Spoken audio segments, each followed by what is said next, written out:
Well, sweeping the floor in the shark cage produces very different results than sweeping the floor at home, or at least it should.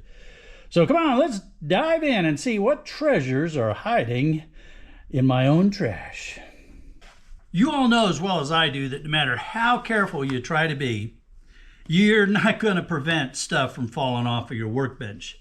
I've even got magnets going around the workbench, neodymiums from hard drives, and they help to catch a lot of the screws and things, but hey, there's only so much you can do.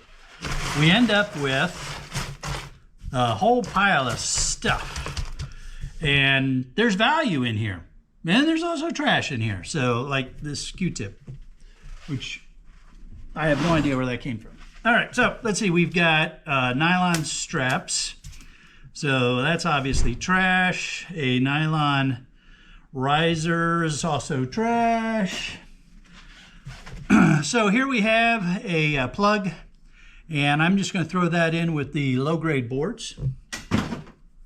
We're going to have a lot of ferrous screws and things that what I'll do is I'll get a magnet out and I'll go over and try to scarf those up. But right now I just thought it might be fun to see what the valuable stuff is that's hiding. So for instance, here we have the bottom part of a gold-cornered BGA. Now, the folks that do the gold refining have told me that the top part, the top black part, actually has the most gold in it.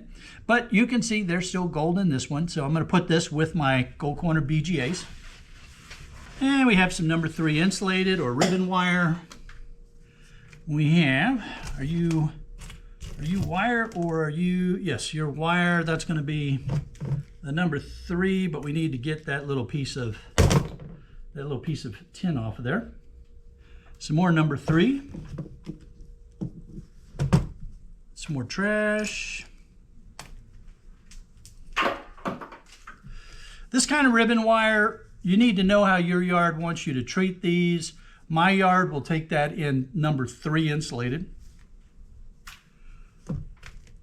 Here's another example of how you need to know, will your yard let you keep the end on it, or do you have to cut it all off? For number 3, my yard doesn't mind if I leave it on. Number 3, insulated copper wire. There's some more number 3 insulated. Some more wire. Here's an old battery.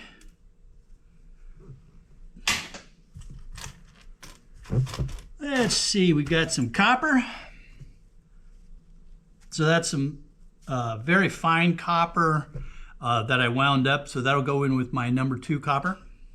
Looking forward to getting around to melting all that stuff. That's one of the next things I'm going to start working on. I'm acquiring the material, the equipment that I need to start doing melts and castings. There's some number 3 insulated. Let's see here now. Gotta get all these ghost turds out of the way. They're hiding good stuff. I see a lot of springs and screws. There's a lot of zip ties and plastic. Here's some more wire. Trash, more trash. That's not wire there. That was the handle part from a gold-plated connector in. So that's just trash. Here's, no, that one's wire. And that's wire. And your wire. And your wire. And we've got wire with a ghost turd. There's a little tiny fan. My current situation, I just put these in with my shred. Hopefully your yard buys them as copper-bearing motors. They might even have a category for computer fans. My local yard doesn't do that. They have copper-bearing motors, but they have to be pretty large motors.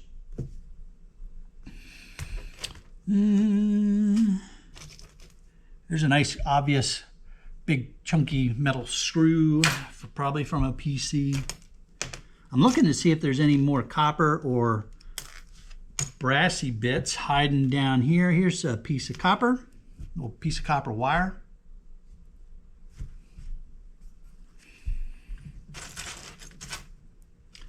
Let's see, are you gold? No, you're not. And you are a gold-plated connector in. You know what happens. You scrappers, you've been at this. You cut something and it goes flying out of your hand, or you're scooping stuff up and it slips out of your hand when you're scooping it up and ends up on the deck. And somehow or another, they always seem to bounce underneath of the workbench.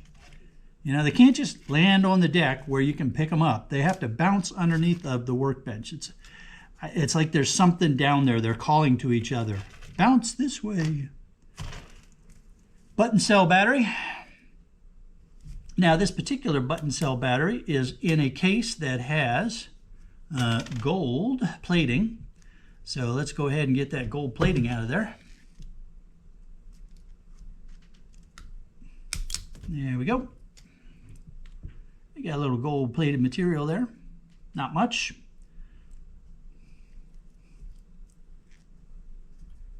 But since it was there taunting me, I had to get it.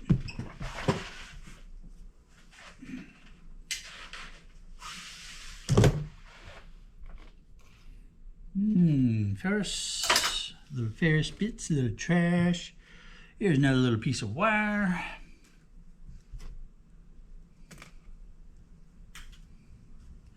Now, could you just scoop all this up and throw it in with your shred? Sure, why not?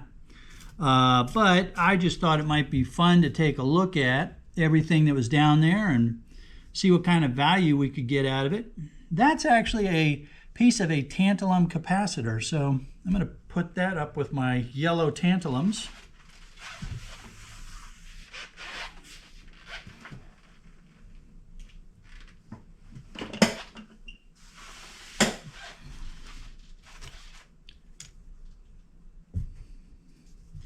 I do recommend that you go through your sweep ups before you just throw them in with your ferrous or throw it in the trash. That's the ferrite core. Because as you saw, I found a gold cornered BGA. I found some copper. There might still be some brass hiding down here that we haven't found yet. You know, you don't know what's hiding down here sometimes. It's easy to lose track of the stuff that flies off of your workbench. That's either going to be aluminum or, that's aluminum. I can tell by the way it bends. It may have been stainless steel, but I could tell by the way it was bending that it was aluminum. Same with that. I don't get too much stainless steel anymore now that I'm focused on electronics. I get some, just not like I used to. There's a nice piece of copper.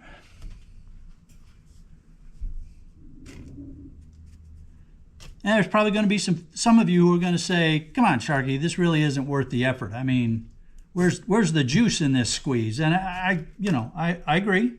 It's not exactly the most fruitful thing that you can do.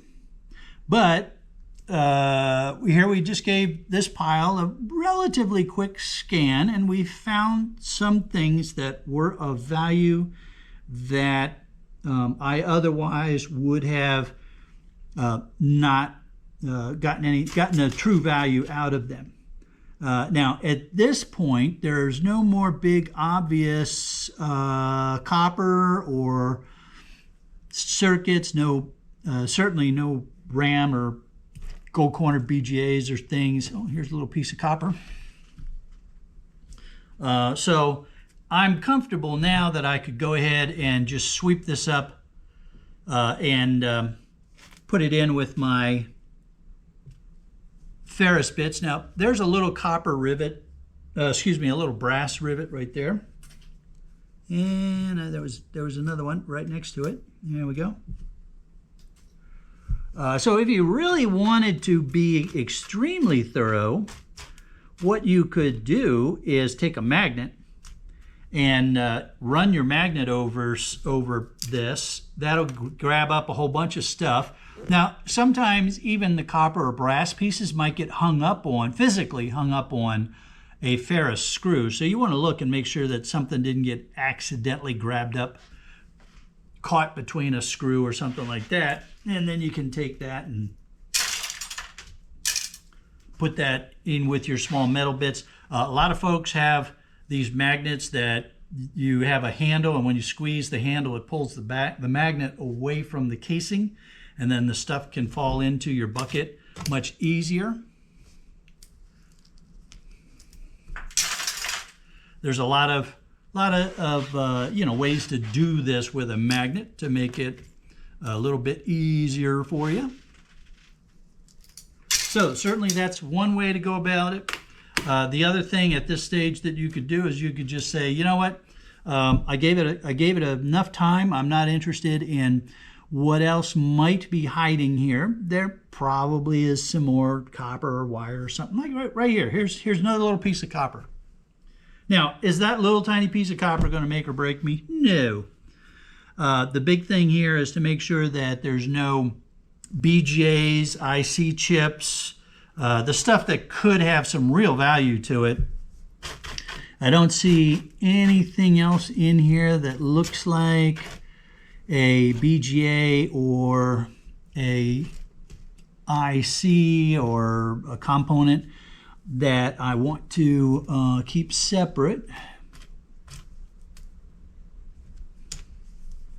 So at this stage now, I am comfortable sweeping it back up.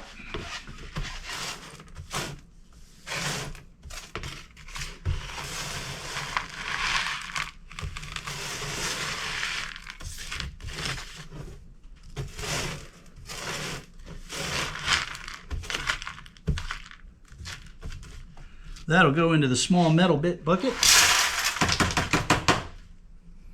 And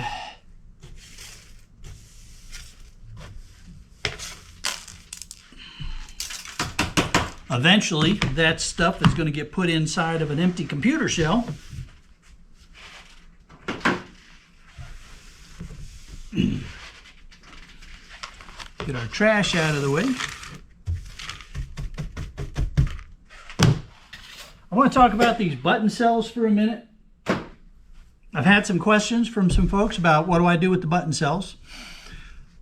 You do not want to throw these in the trash because these button cells tend to be nickel cadmium, and cadmium is really dangerous for the environment. You don't want to have that in the environment. Big organizations like boardsort.com, they actually have to pay a company to take these away. And Chris has told me that they have every now and then they have this device that they created that has a line of duct tape, and they space the batteries on them, and then they cover it again, and then that's what they ship off to this company, and they're paying to have them properly disposed of. I am fortunate at this stage that I'm still small enough that the local transfer station will allow me to bring these into the local transfer station. That and my local scrapyard owner doesn't mind if some of these end up in the shreddables. But that's because I'm still small enough that it's not that big a deal. Which is probably going to be the case for most of you. You are most likely, you're a smaller hobbyist or a smaller business doing the scrapping, and so you end up with these and you're not sure what to do. So my recommendation is check with your local transfer station, city or county, see if they'll take them from you. There may be a fee associated with it because they are technically hazmat. Or check with your scrapyard and see if there's a way that they can handle it. The other possibility is that your Best Buy or where you buy your electronics from may have a battery collection point that you can take them back to. The most important thing is don't throw them in the trash, because the cadmium definitely does not belong in the landfill. Here's another little interesting safety note that I thought I'd bring up. Some of you will end up with spent brass in your scrap. Now, you can see that's spent brass. There's no bullet on the end of it. It doesn't have any of the powder in it still. And so this is safe to put in with your brass. Now, depending upon your scrap yard, they may or may not allow you to put spent brass directly in. They may have a special category for it. The reason why you have to be careful with spent brass is, well, it depends upon where you get it, because you want to make sure that it is in fact spent. Those recyclers who have contracts with, say, the Department of Defense for military range, they actually have to go through either a certification or a process to make sure that none of the live ammo ends up going out with the scrap. So if you do get spent brass, make sure that it is in fact spent.